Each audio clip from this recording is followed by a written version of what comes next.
Bonjour à tous, mon nom est Ivan, Ivan le Terrible. Dans la capsule de votre professeur, vous allez voir comment j'ai instauré le servage qui a contribué à l'expansion et l'agrandissement du territoire et du peuple russe, le rôle des Cosaques dans la dynamique de conquête, la russification et qu'est-ce que le Caucase et le Turkestan. Bon visionnement.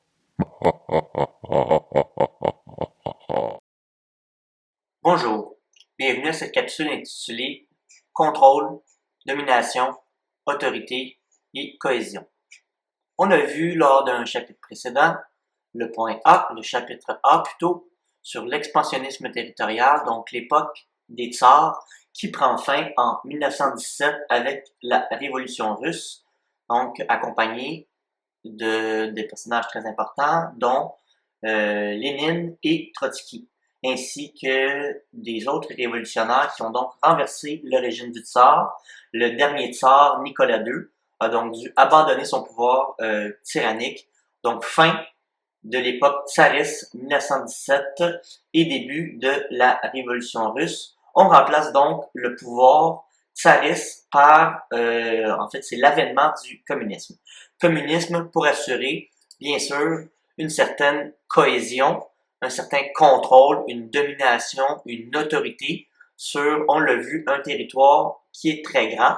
Donc, un territoire qui comprend, une superficie qui est 2 fois celle des États-Unis. Donc, un territoire qui comprend également plusieurs groupes ethniques. On en compte environ 130, des nationalités qui sont très différentes, même si il y a 80% de ce territoire-là qui est peuplé, donc 80% de la population totale qui est de culture russe, donc descendant en fait des démarches du tsar au niveau de la russification. Donc, je vous demande de prendre votre recueil de texte à la page 54. Vous avez également la page 55 qui est exactement cette carte-là. La communauté des États indépendants, en fait, c'est exactement l'Union des républiques socialistes soviétiques, donc l'URSS. Comment on maintient une domination et une autorité, donc une certaine cohésion sur un territoire très grand. On a vu les raisons de l'immensité, de la grandeur de ce territoire-là dans notre chapitre précédent. Mais maintenant, il faut assurer un contrôle pour justement ne pas perdre ce contrôle-là. Éviter évidemment les rébellions, les révoltes sur l'ensemble du territoire, puisqu'on a changé de système. On a vu que le tsar, les différents tsars, dont Ivan le Terrible à une certaine époque, et les autres tsars et le dernier Nicolas II, exerçaient un pouvoir qui était très puissant sur l'ensemble du peuple. Maintenant, il faut continuer en fait à exercer ce pouvoir-là, mais d'une manière un petit peu différente. Donc, c'est pour ça que nous allons parler simplement ici du chapitre B, contrôle, domination, autorité et cohésion. Donc, ici, la carte que vous avez, page 54 et 55, c'est l'ensemble du territoire russe, en fait, l'ensemble du territoire de l'URSS plutôt, puisque la Russie, la Fédération de Russie, constitue seulement le territoire qui est ici.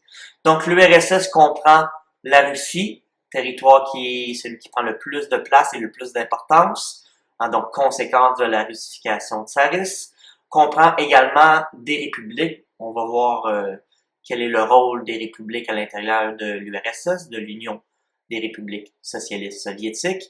On a 2 zones importantes sur lesquelles on va devoir travailler pour exercer ce contrôle et cette autorité-là. La première zone est ce qu'on appelle le Turkestan, donc zone à majorité de la population de langue turque, en majorité ici. Donc ce sont des musulmans de langue turque dans l'ensemble de l'espace qui est ici. Hein? Et Staline va séparer, on va voir comment tantôt va séparer ces 5 zones-là, en fait, cette zone-là, en 5 parties, hein, selon les différents dialectes, les différentes langues, même si le turc demeure la langue principale. On va voir que c'est une stratégie en fait de Staline pour ne pas que cet espace-là ne prenne trop de place. Donc c'est un peu ambivalent de la façon qu'on a fonctionné. On voulait garder une certaine autorité, une certaine cohésion d'un territoire très grand, mais sans donner toute la puissance et tout le contrôle aux différentes nationalités. Mais en même temps, il fallait leur en donner un petit peu, sinon c'est comme si on faisait une copie de l'époque tsariste. C'est comme si on copiait l'aspect colonial où on a un maître suprême, le tsar, et maintenant le Parti communiste ou la partie russe qui prend le contrôle sur l'ensemble des autres peuples qui sont très nombreux. Donc, pour faire oublier cet élément-là, on a créé en 1922 l'URSS. Petite histoire, donc au niveau de la cohésion, je parlais donc de 1917, donc Lénine, les révolutionnaires font la révolution russe, renversent en fait le pouvoir du tsar Nicolas II, fin de l'époque tsariste. On remplace cette époque impériale-là, l'époque tsariste, par un autre moyen d'assurer la cohésion, qui est un petit peu différent, qui est le communisme. Donc, on a libéré les peuples qui sont dominés par le tsar Nicolas II. Le seul problème, c'est que les dirigeants, en 1917, les dirigeants communistes, acceptent pas que les nouvelles nations, il y en a plusieurs sur le terrain, soient des adversaires du communisme. Donc, c'est pas tout le monde qui, suite à la chute du régime tsariste, décide de collaborer. Donc, on fait intervenir, bien sûr, l'armée rouge et on a une guerre, plusieurs conflits, en fait, entre les communistes et les anticommunistes de 1917 à 1922.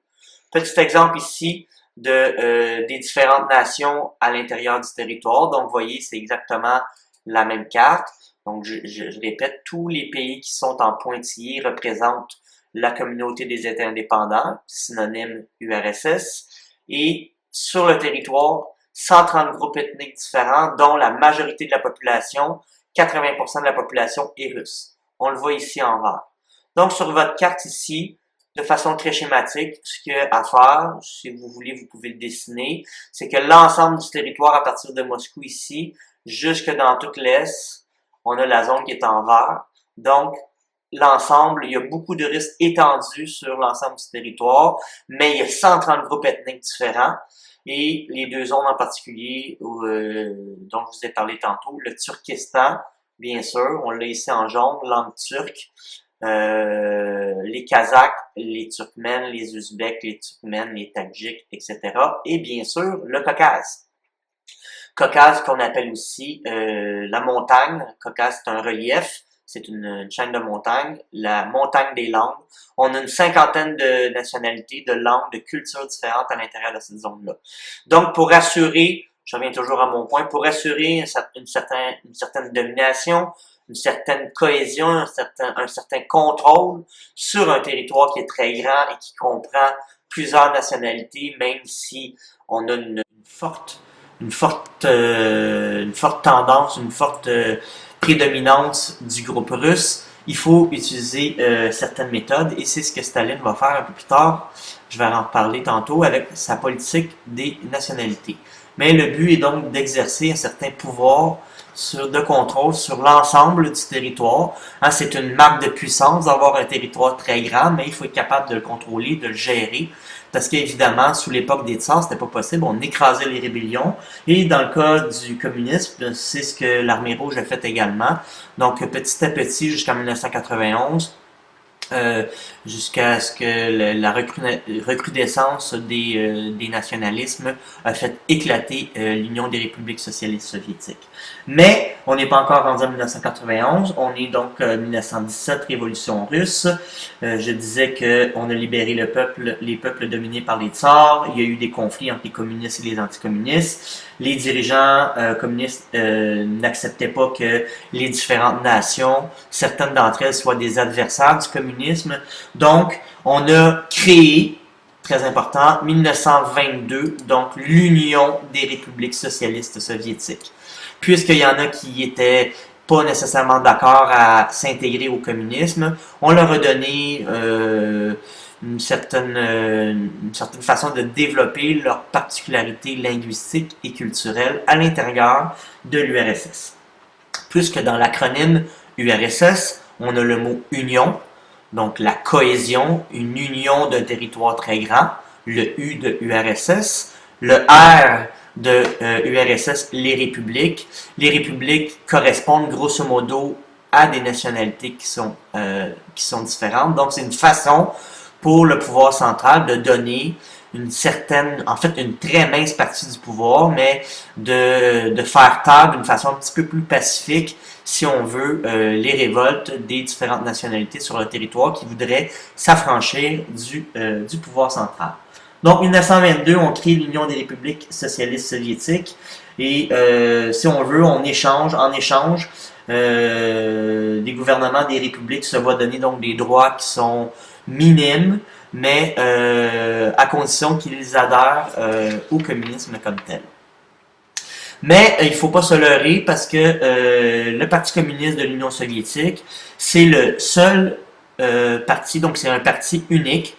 Hein, il y a pas, quand on parle des républiques, ils ont leur importance, mais c'est pas eux qui prennent les décisions les plus importantes. On demeure dans un système à parti unique avec une seule armée, dans ce cas-ci l'armée rouge. Et c'est comme ça qu'on établit donc une domination d'un seul pouvoir, d'une cohésion à l'intérieur du territoire. Donc une cohésion de l'État et une cohésion du parti comme tel sur l'ensemble des républiques. Donc c'est être une république, c'est se voir donner des droits, mais qui sont très limités. On a voulu, là on est en période de 1922, donc création de l'URSS, donner une plus-value aux républiques. Mais en même temps, un peu plus tard, donc on passe de 1922 à 1935-40, on a voulu aussi faire effacer la période coloniale des tsars. Hein, on se rappelle que les tsars, à partir de Moscou, ont, à l'aide des Cosaques d'ailleurs, étendu la culture russe partout sur le territoire. Et grâce au servage qui était relativement tardif, on a imposé un pouvoir tyrannique sur l'ensemble des populations. Donc les populations, les différentes nationalités, les différents peuples partout sur le territoire étaient soumis à l'autorité du tsar.